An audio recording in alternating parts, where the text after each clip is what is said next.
안녕하세요. 네, 대박 열린 고시학원에서 간호관리학 강의를 맡고 있는 오정아입니다. 여러분들 이렇게 이제 만나 뵙게 돼서 반갑고요. 자, 이번에 하는 실전 모의고사는 이제 12회 모의고사 형태로 진행이 될 겁니다.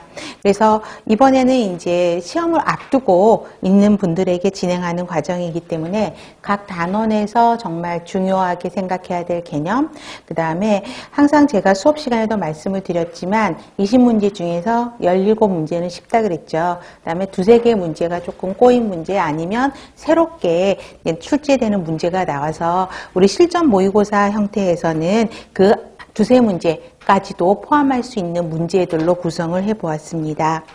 자, 수업 시간 전에 꼭 유인물이 있는지 확인을 해보시면 될 것 같고요. 인강을 통해서 수업에 참여하고 계신 선생님들은 자료실에 유인물이 올려져 있기 때문에 다운받으셔서 사용하시면 되겠습니다. 자, 여러분들 그 유인물의 형태를 한번 보시면은요, 살펴보시면 자, 새로 출제되는 아니면 조금 알고 계셨으면 좋겠다는 내용은 조금 자세하게 정리된 것들이 있고요. 그 다음에 기존에 기출에서도 많이 나왔었고 우리가 많이 알고 있는 기본 내용 있죠. 그거는 OX 문제로 다시 드렸습니다. 그래서 혹시라도 빠뜨리는 부분이 있는지 한번 확인해 보시고요. 중요한 거는 틀린 문제는 또 다시 틀릴 확률 가능성이 굉장히 높죠. 그래서 틀린 문제가 있다면 다시 한번 확인하는 시간이 되기를 바라겠습니다. 자, 여러분들이 이제 시험이 점차 이제 다가오고 있고요. 여러분들 마음이 굉장히 바쁘실 거란 생각이 들기도 합니다. 그런데 막상 이제 공부를 지금 앉아 계시는 선생님들은 어떠세요? 지금 이제 공부 다 끝났다고 생각하시는 선생님들이라고 생각해도 되겠죠? 시험 바로 직전. 그런데 이제 공부를 다 했다고 생각을 하고 마지막 마무리로 실전 모의고사 문제를 풀어보는데 어때요? 생각보다 많이 틀리면 조금 우울해지는 분들이 계세요. 또 어떤 분은 좌절한다 뭐 이러실 때 그러실 필요는 없어요. 왜 그러냐면 아주 쉬운 문제를 다 내드릴 필요가 없어서 약간 새롭게 나오는 문제, 그다음 한 번도 안 나온 문제를 좀 찾아봐서 저도 정리를 해드렸기 때문에 막상 실전 모의고사 문제에서는 생각보다 점수가 안 나온다라는 표현들을 많이 하세요. 그런데 그러실 필요는 없다라는 거. 우리 두세 문제 이상한 문제 그거를 맞추기 위한 것이라고 생각을 하시면 좌절까지 하실 필요는 없겠죠. 그렇죠? 그래서 그걸 다시 한번 점검하는 차원에서 실전 모의고사 형태는 이루어질 거라고 생각을 합니다. 그래서 지금부터는 이제 시험 보실 때까지 시간 분배 관리를 잘 하셔야 되겠죠. 그래서 점차 마무리를 잘 하시고 여러분들에게 좋은 결과가 함께하기를 저도 바라겠습니다. 자, 질문이 있으신 분들은 이제 실강에 참여하신 선생님들은 언제든지 저를 볼 수 있으니까 질문을 해주시면 좋겠고요. 인강을 듣고 계시는 선생님들은 홈페이지에 질문방 있거든요. 거기서 질문을 올려주시면 제가 댓글을 올리도록 노력을 하겠습니다. 자, 그러면 강의를 시작해 보도록 할게요. 자, 여러분들 모의고사 1회 한번 볼게요. 자, 목표 좀 정하셨어요? 자, 모의고사 1회, 물론 모의고사 1회부터 12회로 갈수록 점점 좋아져야 되겠죠, 점수는. 네, 여러분들이 나름대로 1회 20개의 문항에서 나는 몇 개를 맞겠다라는 목표를 한번 정해놓고 시작을 한번 하시고요. 만약에 틀렸다라고 생각이 들면 어디에 내가 함정에 빠졌는지 그거를 보셔야 되겠고, 그 다음에 제가 수업 시간에도 이렇게 항상 동그라미 치세요 막 이렇게 했었잖아요. 그러다 보니까 공부를 어느 정도 마무리하신 선생님들의 조금 걱정되는 부분이 너무나 그 단어에 민감하세요. 그래서 단어만 틀리면 바로 이렇게 틀린 문항으로 가야 되는데 관리가 하다 보면 처음에 되게 쉬운 과목일 것 같았는데 하다 보면 조금 어렵다는 생각이 들죠. 그래서 단어에 너무 딱 포커스 맞추지 말고요. 전체적인 문장 흐름을 한번 살펴보시고 문제를 풀어보시는 게 훨씬 더 도움이 되실 거란 생각이 들어요. 자, 그러면 자, 모의고사 1회부터 들어가겠습니다. 자, 1번. 인적자원 관리의 발달 과정 중 가장 최근의 관점을 물어보는 문제이죠. 그러면 답은 몇 번일까요? 가장 최근. 3번이죠. 4차 산업혁명에 걸맞은 인공지능, 그 다음에 소통, 협업하는 디지털 역량 중심의 관점. 이게 이제 가장 최근에 디지털 기반 인적 자원 관리로 설명을 하고 있죠. 그러면 우리가 예전에 시험 문제는 어디까지 나왔냐면 어떻게 나왔죠? 전략적 인적 자원 관리까지는 나왔었어요. 그래서 최근에 이제 디지털 기반 인적 자원 관리가 최근에 2010년 이후부터 나오고 있거든요. 그래서 이게 이제 나올 가능성이 있죠. 그래서 3번이 답이고요. 자, 1번.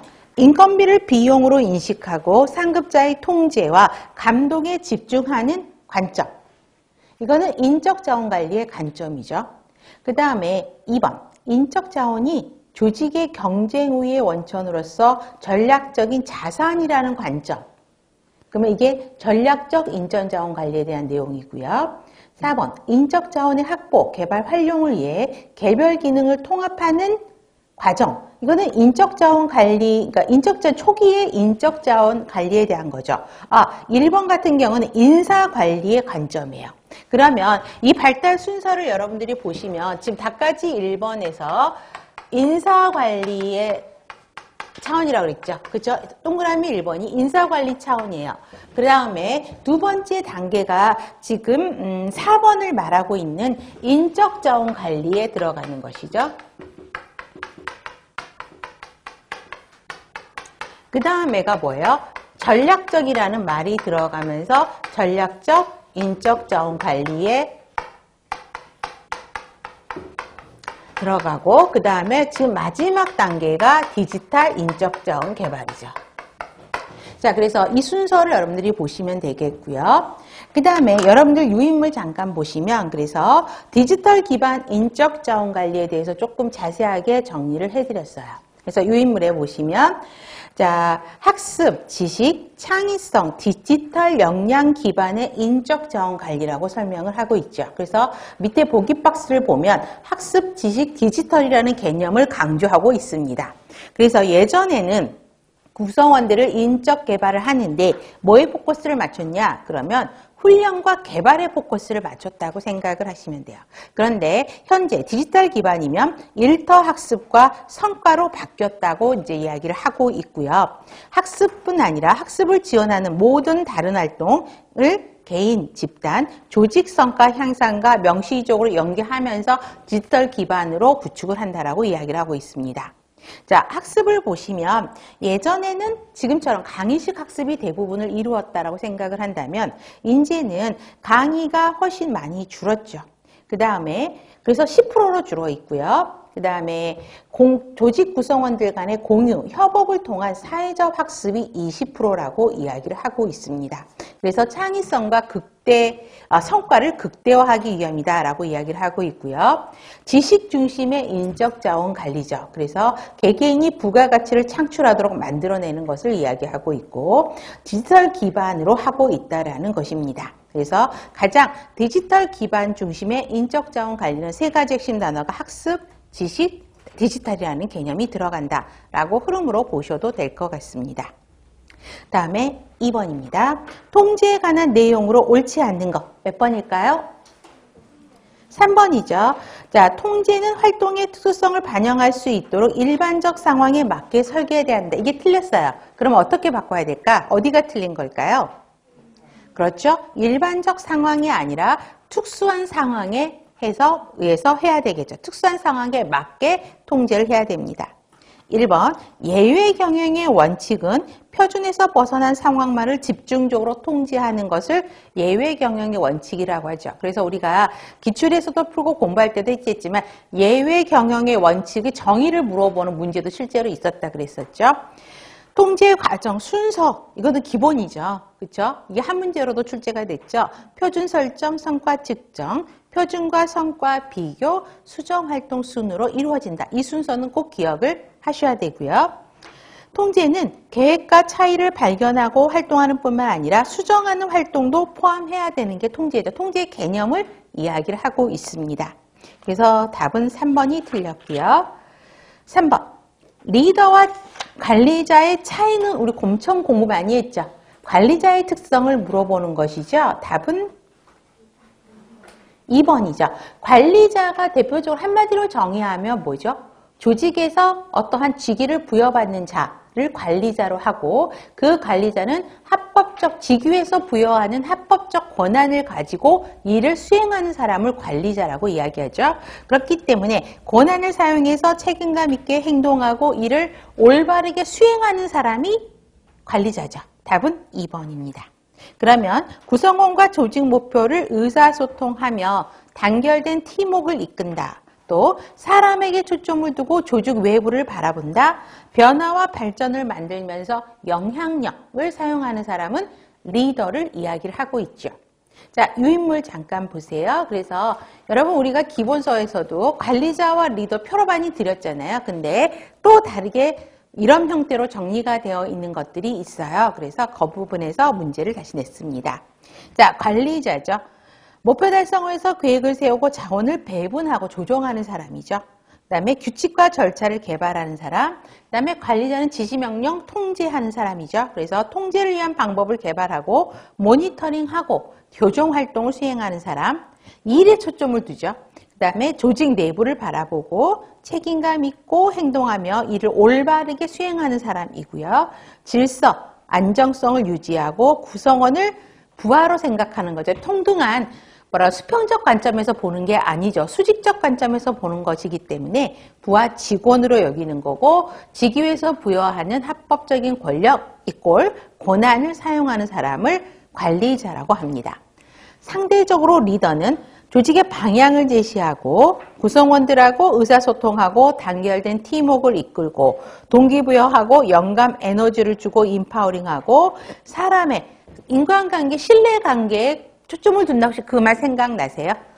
사람과의 신뢰를 기초로 한다. 그렇기 때문에 사람에게 초점을 두고 조직 외부를 바라보고 단호하게 행동하며 일 자체가 올바른 일인 거를 그걸 수행하는 사람이 리더라 그랬죠.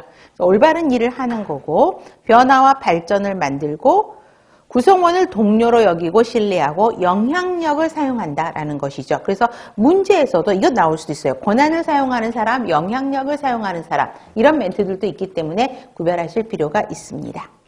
자, 그러면 우리 OX 문제 목표 그렇죠? 다 맞는다. 일단은 시험을 앞두고 공부가 다 끝났다고 생각하시면 자, 이 OX 문제는 새로운 문제를 OX 문제로 드린 적은 없거든요. 항상 했던 문제들이에요. 자, 그래서 우리 다 맞는다라고 생각하시고 만약에 지금 7문제밖에 되지는 않지만 다 맞으면 그렇죠.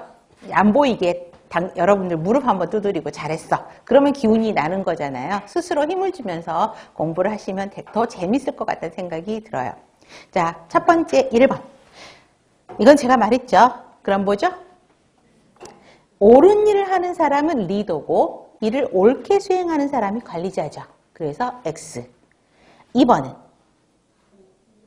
관리자는 추종자, 비추종자를 모두 이끌고 가는 사람이 관리자죠. 리더는 자기를 좋아하는 추종자만 이끌고 가는 사람이 리더예요. 그래서 O. 장기적인 전망을 가진 사람은 리더, 단기적인 전망을 가진 사람은 관리자. X. 4번은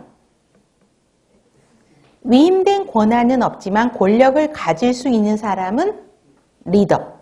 지휘에 수반되는 권한에 기인한 합법적인 권력을 지닌 사람은 관리자. 그래서 X. 5번. X.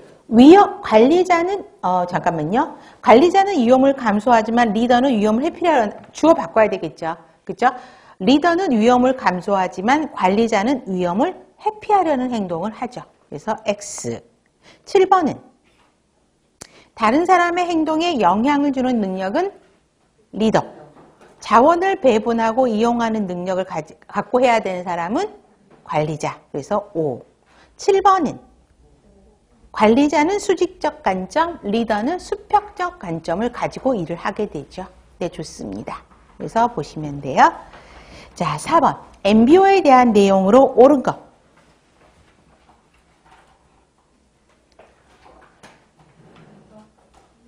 2번. 그쵸? MBO는 관리자와 구성원 상하 간 공동평가로 이루어지는 다면평가를 응용한 제도를 MBO라고 이야기를 하고 있습니다. 자, 그러면